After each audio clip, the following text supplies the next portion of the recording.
So I got this double-sided tape, and I know it looks like a fruit by the foot, which is not, but it's double-sided tape. So how it works is you take one side here, you put it so it sticks, and then, since it's double-sided tape, you can put something else on the other side, and it sticks because it's double-sided.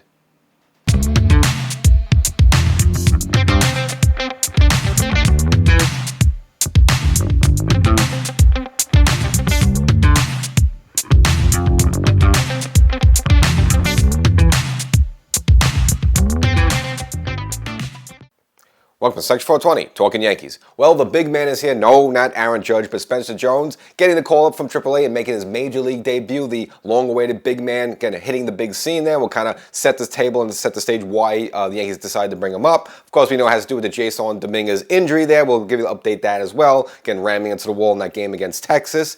And the Yankees also getting good news with Carlos Rodon, also finally joining the rotation. Having first started the season there on Mother's Day. Wasn't the greatest there, but we'll break down the numbers, all that stuff. And Yankees, things are rolling well, but getting bitten by the injury bug a little bit. Kind of mentioned Jason Dominguez, but of course, you have Jose Cabrera, who probably won't be given the middle finger for a while now, and as well as Ben Rice, who had a hand contusion, is back there. So we'll give you an update on all of those injuries, as well as Giancarlo Stanton also working his way back. And of course, we mentioned in the previous episode, we kind of dedicated a lot of it to John Sterling. His passing. Now it's up in the air. Do you put him in Monument Park there and enshrine him with some great Yankees and people involved in the Yankees? Probably yes there, but I'll give you an argument why that probably will happen there. So get you caught up on all that stuff, but before we get started, make sure you subscribe to the audio podcast version of the show. So you like seeing me, I like seeing me, I wish I could see me every day, but sometimes you just can't do that. But what you can do is you can hear me more often. So wherever you get your favorite podcast, search for Section 420 Talkin Yankees, the podcast. And if you happen to be watching right now on YouTube or on TV, go to YouTube, search for Section 420 Talkin Yankees, and subscribe there as well.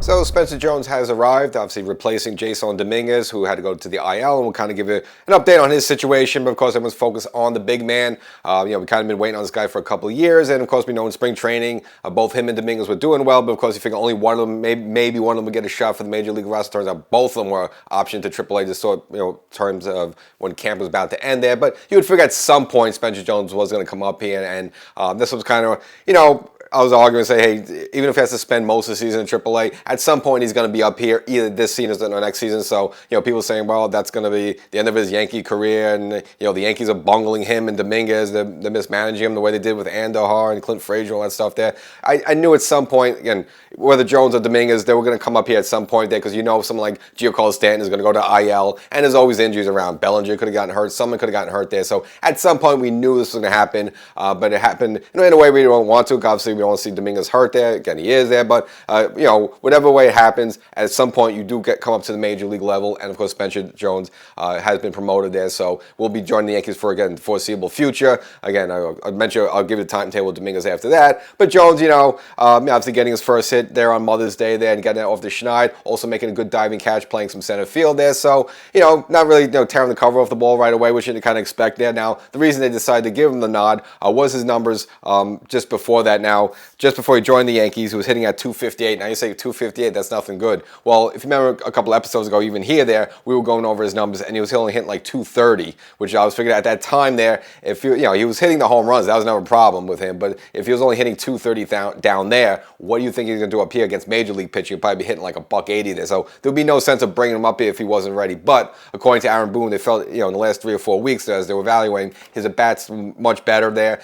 They drastically cut down on the strikeouts there, where they felt, okay, now he's ready to come. And so, to go from 230 up to almost to 260 there, that's a big leap and bound there, and that's why they figured it was the right time to finally bring him up there. So he was hitting 258, 11 home runs, and 41 RBIs, and now it's only in 32 games. So this guy's like having more than almost an RBI per game, even multiple RBIs per game there. So hitting the home runs, again, the 11 home runs, so that was never the power there, but you just don't want a guy coming up here and swinging and missing there. So we'll see how it is. I want to put too much pressure on him. Remember when Judge first came up, 2016, his first at-bat, hits a home run, but after that he struggled mightily, was swinging pitches outside the zones like that. So you probably might see a little bit the same with Spencer Jones there, so I don't think you should put a ton of pressure on him there. And again, I don't think he's going to probably be a up here for the rest of the season unless, the Dominguez injury turns out to be a little worse than it is there. So he'll probably be up here for a few weeks there, and then they'll probably send him back down at some point once Stanton is ready there. But, I say enjoy it while you can. Obviously, you want to see him at Yankee Stadium there, and obviously we see he hit some bombs at 450 feet down during spring training there. So you kind of wait and see once he gets to Yankee Stadium there. Should be very exciting. And of course, with the good news of Spencer Jones come up here is the bad news that Jason Dominguez is going to be down for the foreseeable future. Don't exactly have a timetable on it yet, but as Boone described it as a few weeks. And of course, that was the injury where he tried to make that catch. Well, he did make the catch against Texas there, banging into a wall there. So for all the criticism of his, poor play in the outfield there, made a great play. Unfortunately, banged his shoulder and banged his head against the wall there and actually needed to be removed from the game. Now, good news that they gave him a concussion test afterwards. He turned out negative for that, but still, just as a precaution, they want to keep him off his feet for a while. Obviously, concussions, head injuries are a little bit tricky, as we know. Remember a couple seasons ago with Anthony Rizzo, had contact with Fernando Tatis Jr. at first base there. Seemed fine at the time, and the Yankees didn't really, I guess the medical staff didn't realize there was something wrong with him. And then, but again, he wasn't hitting, had no power anymore. And then, like 3 months later, it's like, oh, you know what? He had a concussion then. Well, you kind of want to avoid that, and kind of that was almost, unfortunately, almost the reason like Rizzo's career ended pretty much because of that. And the Yankees had this, remember Clint Frazier, a couple of, it was way back with some spring training. He banged into a wall in time. He was pretty much almost done for the entire season. So even if someone turns out at that moment seemed to have a negative test for the concussion, you just don't know the lingering effects there, so they kind of want to keep him off his feet. So his official injury is listed as an AC sprain in the left shoulder, which I'm sure, I'm sure it's bothering as well. But really, it's just they want to keep him off his feet, off the field with the concussion, the head injury there, because you just don't know how things are. It's tricky. You might seem fine, you might pass all the tests there, but just like Rizzo, you might have something underlying that the team might not know about. So just to be careful about that. Again, the Yankees are going to sit him out for, again, as Boone said, a few weeks there. So no really time for him to come back. But again, Spencer Jones is going to get the playing time down. We get to look at Spencer Jones on the major league level. And it's really unfortunate with Dominguez, again, I want to write him off just yet there, but just, he's only 23 years old, but this is look at the rash of injuries he's already had with the Yankees. Obviously, 2023 needed the Tommy John surgery. Then, tried to make a comeback in 2024. That was delayed a little bit with some, a lat and oblique injury. And now, now that he finally worked his way, he didn't make the team at the start of the season, but, busted his hump there. It was hitting like 350 in AAA, and he almost, again, forced the Yankees' hand to bring him up here when Stanton went down there. And then, finally has a couple of good games in a row, hits his first home run of the season at Yankee Stadium there, and then just, again, a couple games later, bangs in the wall. Now he's injured for the next foreseeable future. And again, mentioned with this concussion thing, I don't know how long this is going to linger. Hopefully not too long there, but it seems like, again, this is going to be a multiple week thing there. And it's just like, there seems something about this guy that maybe this is never going to work out in terms of just always having these injuries and always having setbacks. Like, you can never have the guy in there fully playing healthy and no obstructions, nothing in his way there. Just always see something with Jason Dominguez there. So I hope he gets back and I hope he's healthy there. But I just hope this doesn't turn into a situation like a Clint Frazier or like an Andujar situation where, like, you have this great young talent, he could hit, but whether you just don't have a spot for him in the field or an injury or something that's always seems to get in his way there. So hopefully that's not the case with Jason Dominguez there. But again, you got to take the concussions very seriously because, again, you just don't know if the underlying effect. Hopefully there isn't. And again, hopefully he's back there soon enough. And we'll just see it happens down the road. Obviously, you probably can't have Dominguez and Spencer Jones and Stan all in the team together at the same time there. So something's got to give. But at least right now, they're not going to rush Stanton back. And I'll give you an update on his situation there. So right now, all the playing time is just pretty much going to go to Spencer Jones. And Yankee fans seem to get a little antsy about the bullpen lately. Obviously, it was a strength for the Yankees at the start of the season, and pretty much is. But again, hit a bump in a row, especially in that series against Milwaukee. Blowing a couple of close leads, and people are wondering, is this bullpen really good enough? Is it a championship caliber bullpen? Is David Bednar really a championship caliber closer? Well, I think for the time being, I would say yes. I mean, in terms of just it's okay for right now. I don't see Bednar really as a closer. I think he could do the job, but we see the problem with Bednar. He'll put a couple of runners on, usually whittles out of the jam there, but again, he does, tend to let a couple of runners on, then he gets like a big double play and gets out of the jam there, but you don't want to put yourself in that situation where, it's bases loaded, one body out, and you have to strike the next two guys out there. Now, Bednar is the type of player who could do that, pitcher could do that there, but, I don't see him as a lock, stop, shut down type of closer there, so I think for the time being, I think the Yankees are going to roll with this, but by the trade deadline, I think definitely Brian Cashman will try to bring in someone, and we saw what he did last year. He brought in Bednar, brought in Duvall. Obviously, the two of them, for the most part, Bettner, I think, has been, a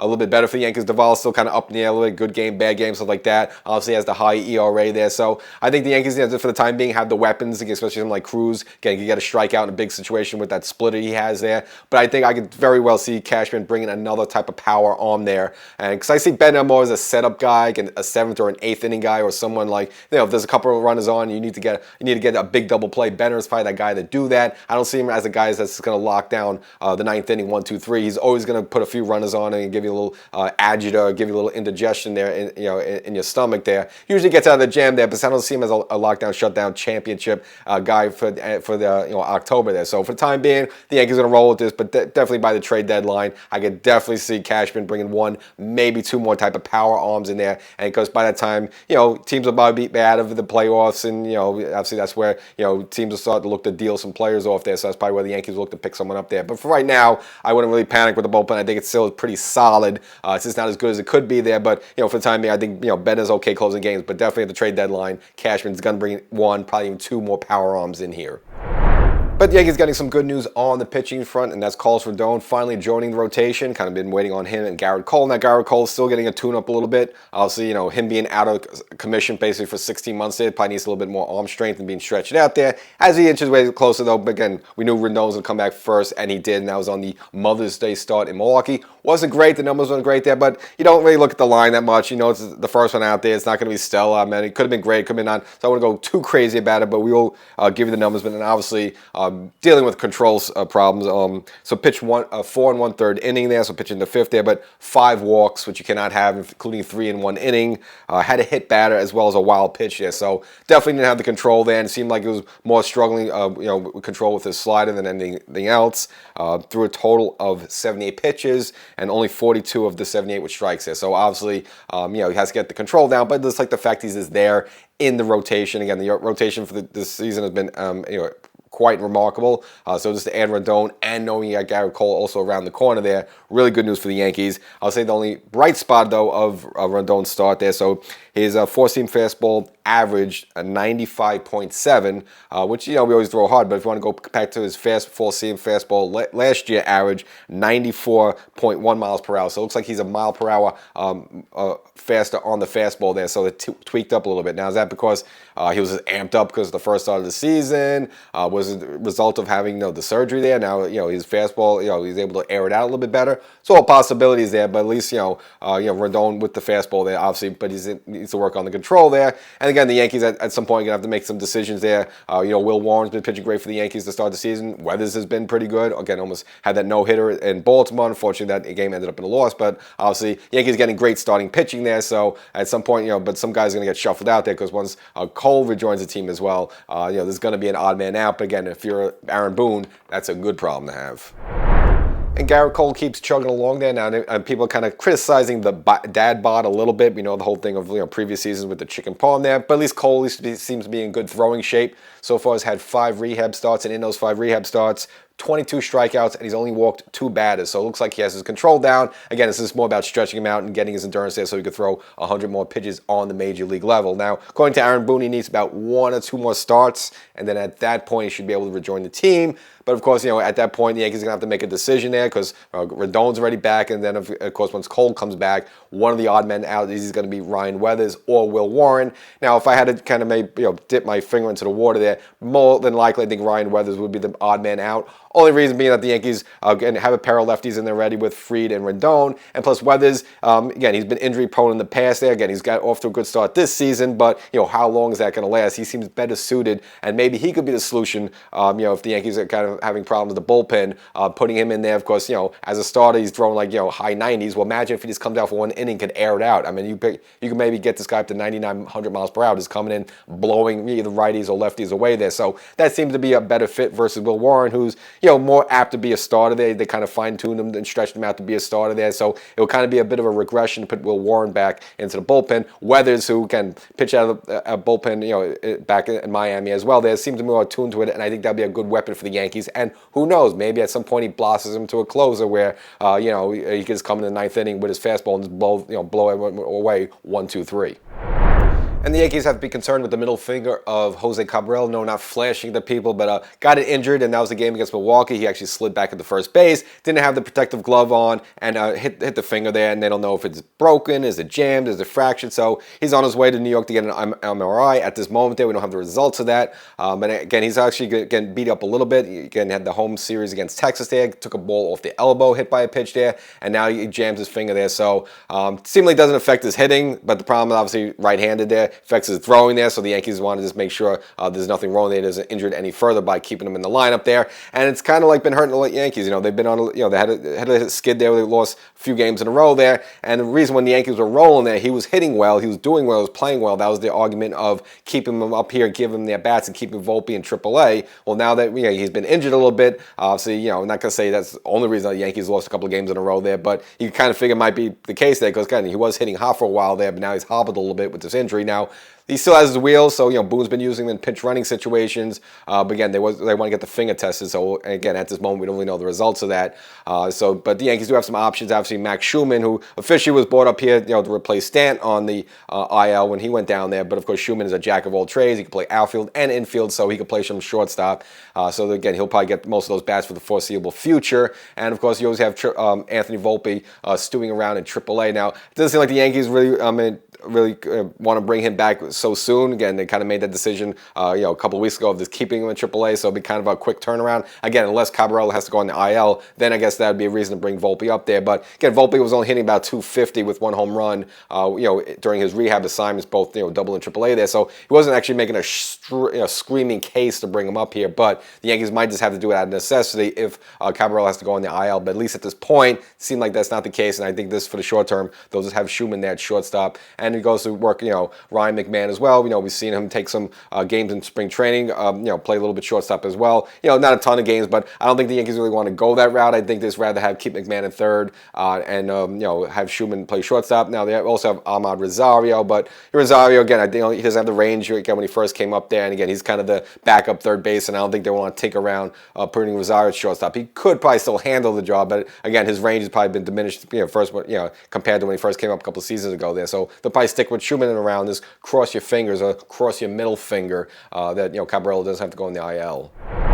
And we got even more injuries for you. Again, this must be like an injury-themed episode, and that's Coach Giancarlo Stanton, the big man. Now, according to Aaron Boone, hitting's not a problem. He's actually been hitting. It's just the running right now. He's still not, game shape to run right now. And again, he's dealing with the right calf sprain.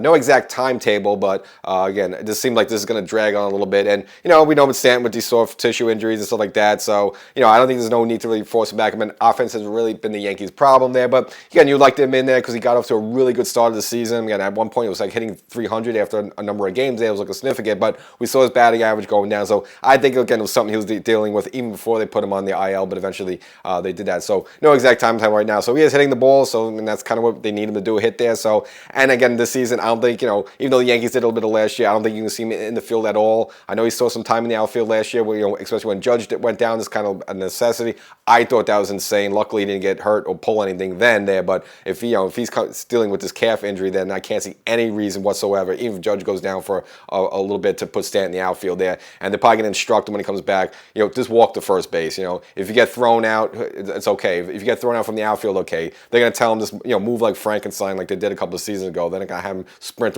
busted at all there, because, again, at any moment there, that calf will probably snap again.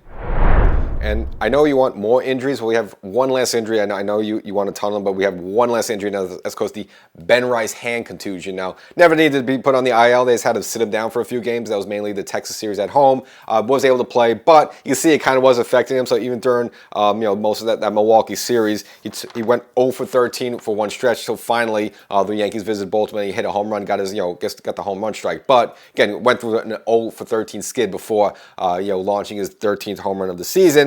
And if you want to just look at Ben Rice's numbers right now, people are kind of whispering MVP. Well, right now so far, you could maybe make the case. So he's hitting .312 with the aforementioned 13 home runs, 29 RBIs, and he leads all majors, even leading Aaron Judge. Like Aaron Judge usually has this stat on lock, but right now Ben Rice is leading with Judge, in third place. But right now an OPS of 1.113 there. So again, hitting over one there, and that's kind of something we're used to with Aaron Judge there. But seemingly Ben Rice is doing it, and again, you're getting these whispers of MVP, which obviously he's got a long way to go there. But it's just good to see that Ben Rice getting this opportunity, and I felt that we want to go back, before the season started, we kind of ran around the hole, and I mentioned first base that I wanted Ben Rice to get the majority of starts. And the Paul Goldschmidt signing was nice there, but I wanted him to start for against both righties and lefties, and we see him been hitting home runs off left-handed pitching as well. It's like we were never gonna know if he could hit lefties unless you put him in there. And you've seen some guys, the Yankees in the past have had some left-handed hitters who could hit lefty pitching, mainly like Cody Bellinger. Now you go back to Matsui there, and again, the only way you find out is by putting him in there. So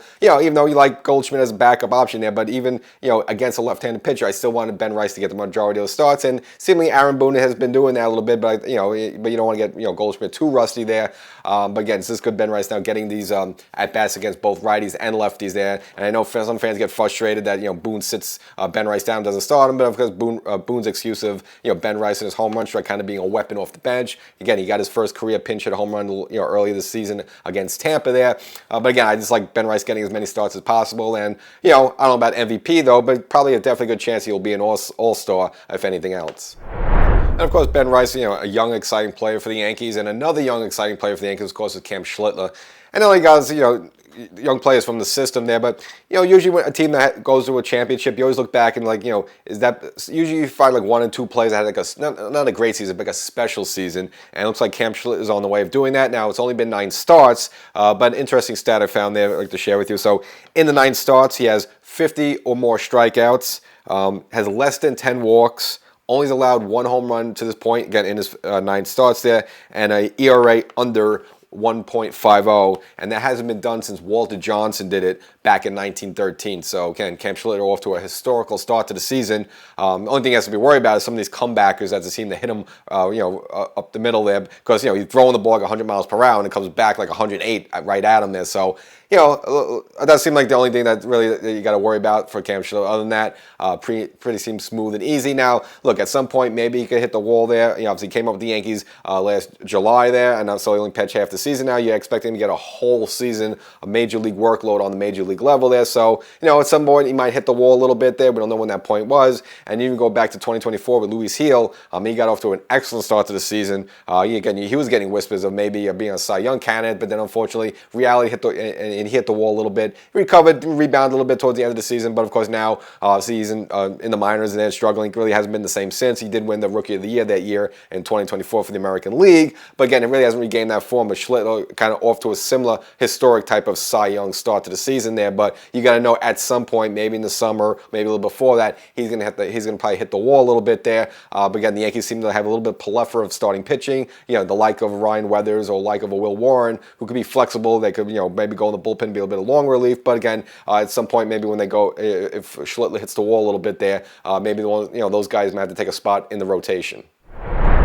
And probably not on your bingo card to start the season there, but DJ LeMahieu will be back on the field. No, not with the Yankees. Has been named the manager of the Royal Oak Leprechauns. Now you might, who's the Royal Oak Leprechauns? It's a summer college team that uses the wooden bats there, so a little bit of old school. And DJ LeMahieu has been announced as the manager there, so a little bit surprising again. But of course, he couldn't really play anymore. But of course, obviously known as a really good hitter, and of course, his baseball IQ quite well there as an infielder, and I'll be sharing that with the Youngland Leprechauns. And of course, with the passing of John Sterling, you're hearing rumblings that they should enshrine him in Monument Park there, and there's the debate, would that happen or not? Well, pretty much, obviously, it will be. Now, you might be thinking, well, isn't that for players only? Not exactly. Now, there's 2 things. There's the retired numbers, of course, for those players. But, of course, this is the monument that's to the left of that, out there, Monument Field there. And, again, it's not only players. There are non-baseball people enshrined there. So, again, would be no reason to not put Sterling there, who had been broadcast from the Yankees from 1989, consecutively 5,000 games to 2019. And, of course, after that, all the way through to 2024, that final game in the World Series against the Dodgers there. So again, 30, almost 40 years broadcast for the Yankees. So it pretty much, I think, it's going to be a shoo-in to be enshrined in Monument Park there. It's just a matter of when. And you're going to mention what are those names who are non-baseball players that are enshrined there. Of course, you have Mel Allen. Of course, did radio for the Yankees for a number of years during the 50s and 60s. I mean, if you put Mel Allen there, you got to put John Sterling in there. Bob Shepard, the longtime PA. Ed Barrow, who worked in the administrative office, and former owner Jacob Rupert. So, the fact that you only have players in there is not the case. You have non-players out there in Monument Park, so very much you will definitely see John Sterling there. And, again, with Sterling, not only this was an announcer, but of course, all the home run calls. We went through a few of them last episode, the Bantino, Burn Baby Burn, the Giambino, El Capitan, Here Comes the Judge. I mean, we know all the classics there. I mean, that's all Sterling there. And of course, the Yankees win. I mean, that's part of the Yankees lore there. So, and it's going to be the Yankees lore for a while there. So to not enshrine Sterling because of that would be crazy. So I'm sure the announcement will come at some point. Will be maybe at the end of the season? No, because I think they have the CC retired number coming up in September, and I just don't think they maybe want to have both those things together there. So probably, if I had to guess, it might be the start of sometime next season, but those plans are definitely going to be in the works. So at some point, you will see John Sterling enshrined in Monument Park. So we have some extra innings here at Section 420 Talkin Yankees. So we won't have the ghost runner, thankfully. But what we've done in some past episodes is read fan reactions to things, and this is on the X, Twitter, whatever you want to call it. And of course, getting back, the whole debate of should John Sterling be immortalized in Monument Park. I, of course, made the case he should, and he probably would. But I just want to get some fan reactions because it's always fun like that. So this is from Brendan Cuddy's post. This is back on May 7th. Of course, Brendan Cuddy of The Athletic. Should the Yankees put John Sterling in Monument Park, with a question there? And that's an easy yes. Susan Waldman, Dave Sims, Harry Rose, and Marv Albert tell The Athletic.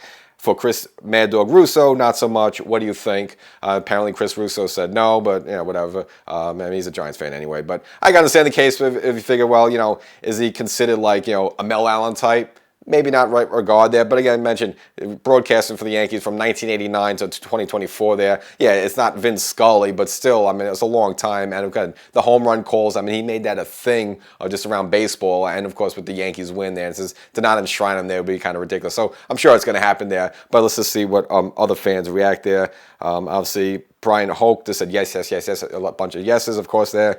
Another gentleman here saying, Bob Shepard is there, makes sense to me. Who even pays attention to Mad Dog about baseball anyway? A little dig at him there. Another one here. Are Mel Allen and Phil Rizzuto there? Yes, they are there. So I think you should definitely put Sterling in there as well. Another gentleman person here, Mike Pietratello. I agree that they should not put a statue of Mad Dog out there. Well, yeah, okay, I don't think Mad Dog Russo is going to enshrine in Monument Park. Nobody cares about Mad Dog's opinion. The answer is absolutely, he should be in Monument Park. So Chris Russo going to get himself some hot water here by some Yankee fans. Here's another one here, yes, with exclamation point. And just think, when Michael K's career is over, we're having the same discussion about him getting a plaque as well, and the answer will be the same yes. And of course, I can see Michael K, once and ever he hangs it up, and hopefully it's not a long time from now, I can see him definitely being enshrined out there as well. Sterling and eventually K. Monument Park isn't just for Yankee players. I mentioned it before. You had Jacob Rupert out there. You had Bob Shepard there. So the fact that it's only for players, that's not exactly the case. Another one here, absolutely. And who cares what a Yankee hater thinks? And of course, that's Chris Russo, the Yankee hater. Again, go back to the days with him and Mike Francesa. We have some great arguments. And again, Russo was always, anti-Yankee. Of course, Francesa pro-Yankee there. So again, that's always made for great radio back in the day. Why would anybody care anything about Mad Dog's opinion? They like to hear him scream. I mean, if you watch him now on the ESPN in the morning, does get loud there with Stephen A. Let's see. 4 respected broadcasters say yes. 1 talentless yeller says no. Put him in there. And of course, the talentless person by being Chris Russo. I wouldn't say he's talentless there, but nevertheless. And then he absolutely deserves to be in Monument Park. Why would anyone care what Chris Russo thinks? So he's getting a lot. Chris Russo is getting a lot of beatings here. F Mad Dog. So we don't want to say the F word, but F Mad Dog. It's an easy yes. So again, fans seem to be agreeing with putting Sterling in Monument Park. And again, I haven't seen anyone here that says no. So that's the episode. Hope you enjoyed it. Make sure you subscribe to the audio podcast version of the show, Section 420 Talkin Yankees, wherever you get your favorite podcasts. And if you're watching on TV, if you're watching on YouTube, you haven't done it yet, don't be lazy. Do it now. Go to the YouTube channel, search for Section 420 Talkin Yankees, subscribe, and we'll catch you next time.